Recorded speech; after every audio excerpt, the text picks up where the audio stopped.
The Runaway Kite.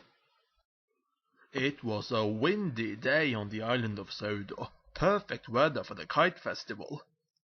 The engines were excited, and Thomas was the most excited of all.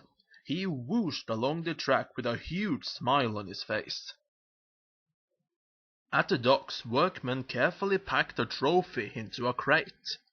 Cranky then loaded it into Thomas's carriage. "Lady Hat will present the trophy to the Kite Festival winner at tea time," the Fat Controller told Thomas. Thomas saw a kite flying in the distance. "Fizzling fireboxes! What a beautiful kite!" he said. "I hope I see it again." When Thomas reached the top of Gordon's Hill, he saw that the kite was being flown by the Fat Controller's grandchildren, Stephen and Bridget.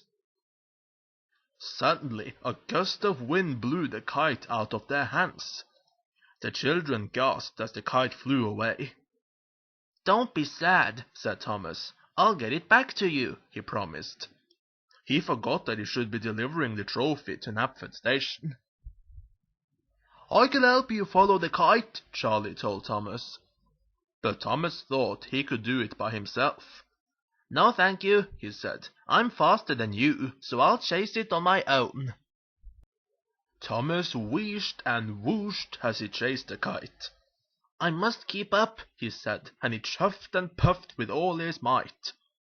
But then the kite flew around the corner and out of sight. Emily, Percy, and Edward saw Thomas rushing after the kite.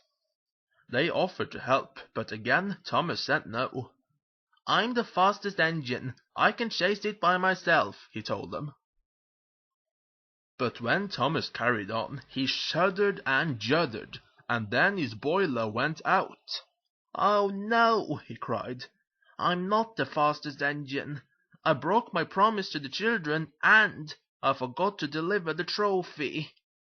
Thomas realized he needed some help after all. Emily, Percy, Edward, and Charlie agreed to help Thomas. Charlie's fireman loaded coal into Thomas's firebox so he could deliver the trophy to Knapford, and Emily and the other engines chased after the kite. Thomas met Stephen and Bridget at Knapford Station. "My friends are looking for your kite. Why don't you come too?" he said. Just as they met up with the engines, the kite swooped down and caught on a signal. "We've got it!" smiled Thomas, and the engines tooted hooray. Later that day, the sky was full of kites, and flying highest of all was Stephen and Bridget's kite. The engines watched happily. The children's kite looked so beautiful that Thomas was sure it was going to win the trophy. The end.